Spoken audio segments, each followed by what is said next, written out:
Pay close attention. The news you're about to see is fulfilling Bible prophecy.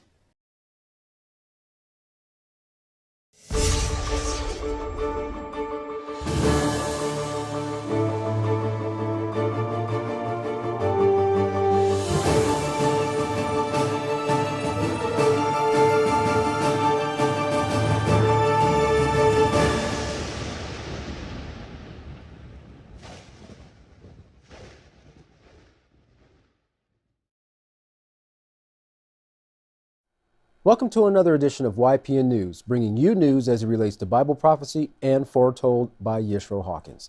Jeff is on assignment today. Well, the flu season is turning out to be quite a deadly one. Is the Cold War something else that we have to worry about in this time period? And also, Tillerson has made a trip for a plea to Latin America to watch out for China. But first, we're going to start off with this season's flu epidemic is turning out to be a deadly one, with 42 states reporting high flu activity and 53 children have died already, with another 2 severe cases reported in New York City.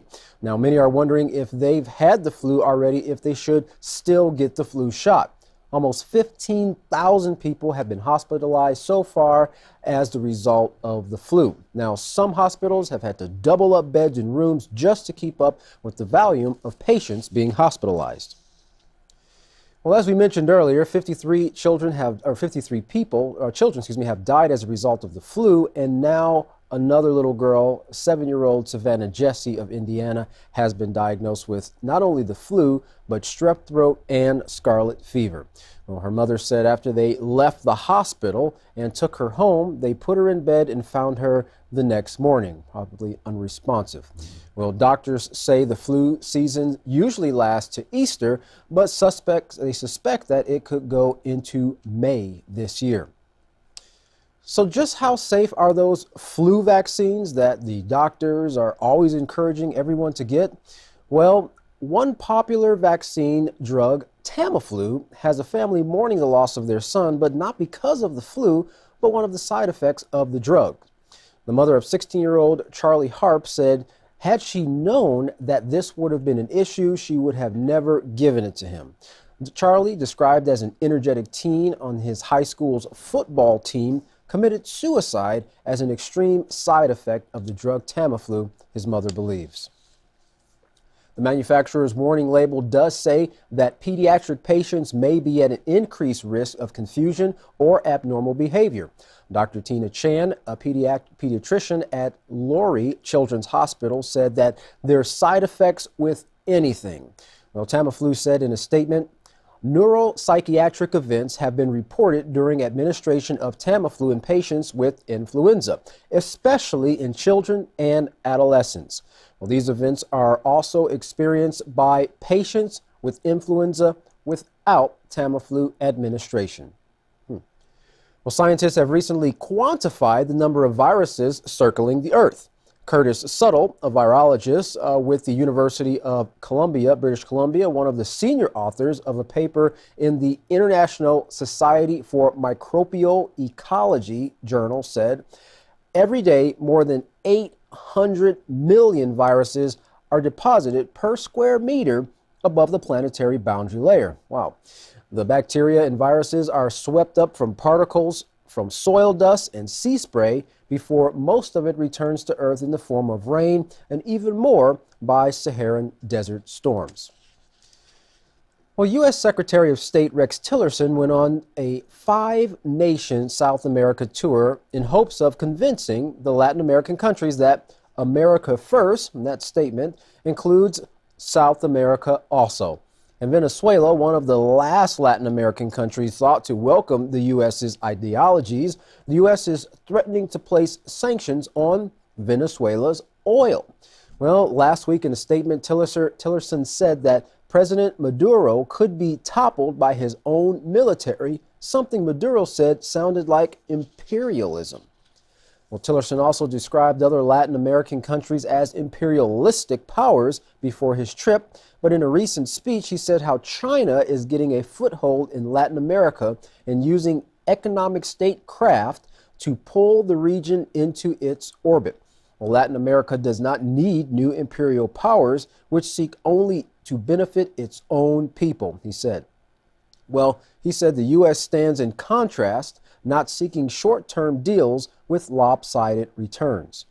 But not all Latin American countries agree, as China is already the largest trading partner with Argentina. Well, we have a little bit more from our field correspondent, Larry McGee, as it seems like the United States and Russia are heading a little bit more toward that old Cold War stance that we saw back in the 1950s and 60s. Larry, what do you have for us? There is a dangerous tit-for-tat taking place between two of the world's foremost nuclear powers.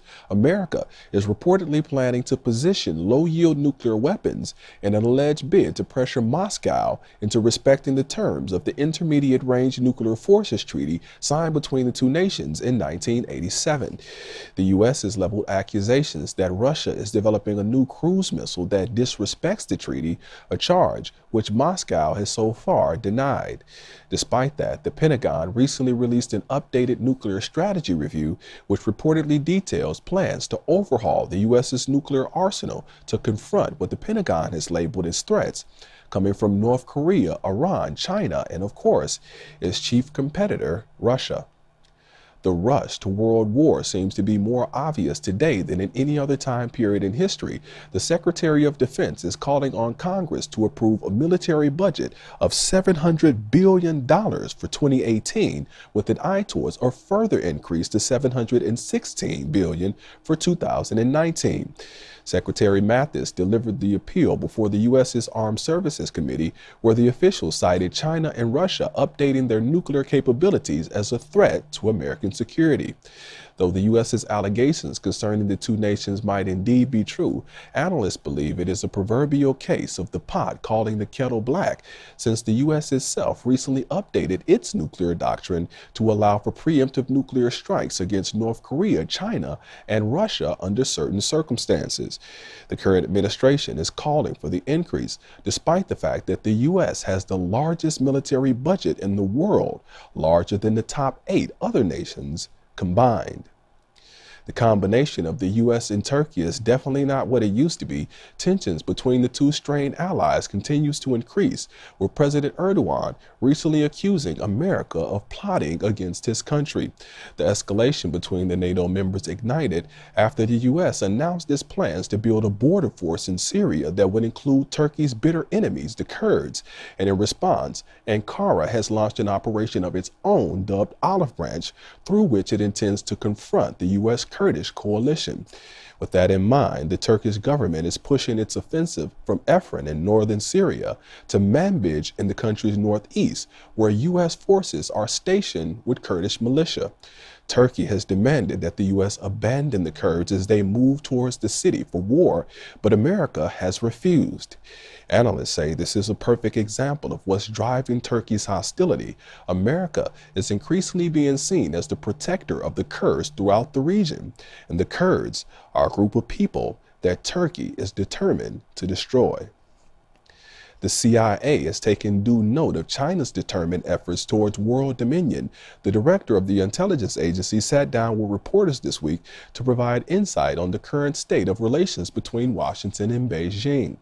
Director Pompeo stated that China is a threat to the U.S.'s economy and businesses, and that Beijing is a big competitor with various trade agreements that clearly disadvantage the United States, and so the CIA is watching and tracking them very closely. On the question of China recently being caught aiding Pyong Yang, the director says that the relationship is imperfect and there is no doubt that there is still work left to do.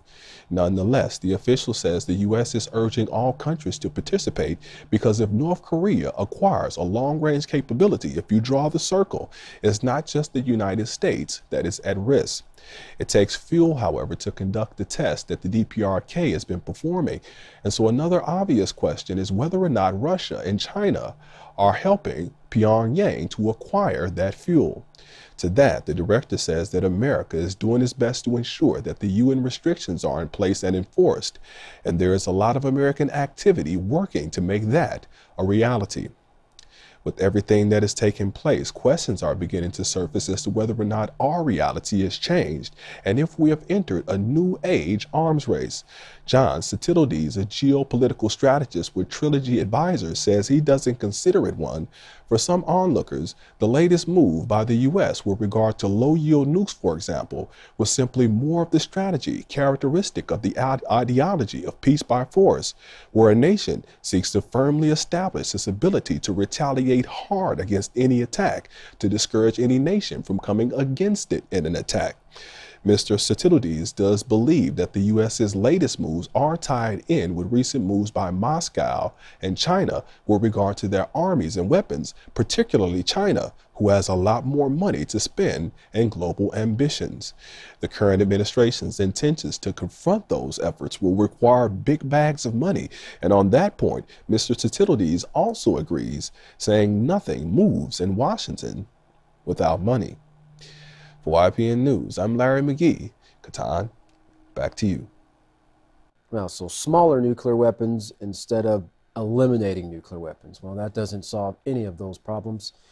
The Catholic Church is the richest religion in the world with more than 1 billion followers. But the Vatican Bank is accused of corruption and abetting money laundering. That's right.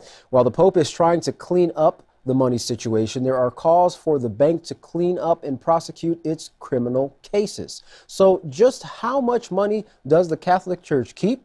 Well, according to the Vatican Bank, they made a profit of $40 million in 2016, with $7 billion in assets, including deposits from 15,000 clients, those mostly being Catholic religious orders, employees, and clergy. Now, after revelations of tax evasion, fraud, and money laundering calls have been coming for the Vatican to prosecute those cases and come clean. Well, the Pope has said that he would clean up the money situation, and that is one of the reasons he was elected. But Gianluigi Nuzzi, author of the book Merchants in the Temple, said in an interview with CBS News that the shock was ongoing regarding the Vatican. He said, "This Pope is trying to make sweeping changes, and it's going to take a long time. And that's because there's a big mess there." Well, according to his book, there's a real estate portfolio that's worth 7 times more than what the Vatican shows on its books. That, along with donations that were sent into the church to help the poor, were actually put into a slush fund for Vatican expenses. Well, some of the expenditures include Vatican official spending a lot of money renovating his penthouse, while another 6 cases, of course, have been shelved. Well, the main investigator for the case is held in Australia, being investigated on child molestation. Well, until he returns, the case that is actually at hand right now regarding the Vatican and their spending will remain on hold. Well, Father Robert Gall said reforming the Vatican is very difficult as processes in the Vatican tend to be very slow. In fact, it's famous for being a princely court, almost like medieval times. Well, for the first time, a Turkish president visited the Vatican in 59 years was once again realized when President Erdogan of Turkey met with the Pope in Vatican City. Their meeting at the Apostolic Palace lasted for an hour. The future of Jerusalem topped their conversation. Jerusalem being a priority for Erdogan and an area where the Pope hopes to mediate. Both of the men agreed that the status of Jerusalem should be maintained as per the UN resolutions and international law. Now, Erdogan met with the Italian president afterwards, Sergio Mattarella, where they discussed bilateral relations. The Vatican has a long history in mediating in geopolitics, helping the U.S. in Cuba and Argentina and Chile. The Pope and Erdogan have agreed to speak with one voice to urge the U.S. to reverse its decision on Jerusalem.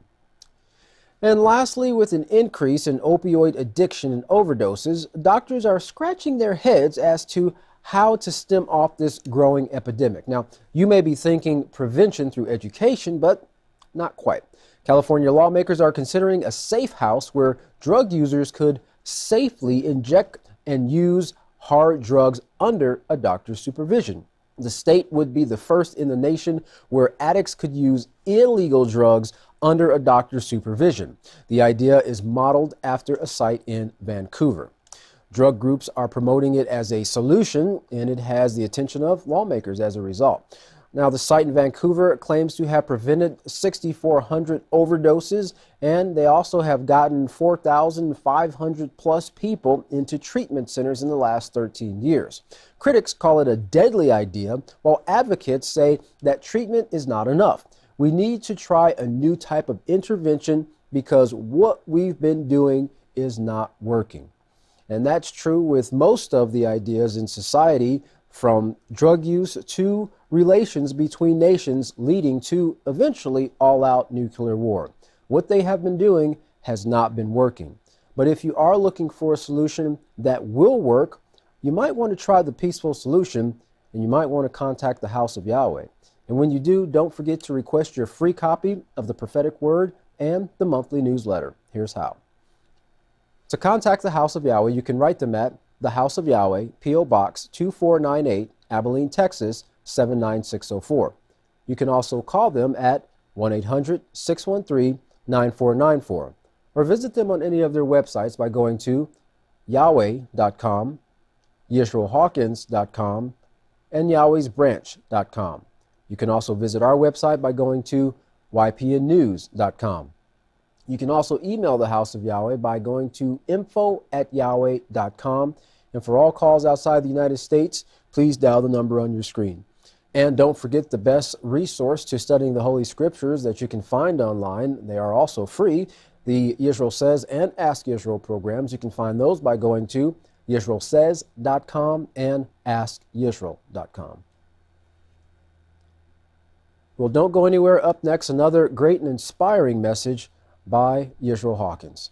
From all of us here at YPN News, I'm Katan Alexander. Thank you for watching.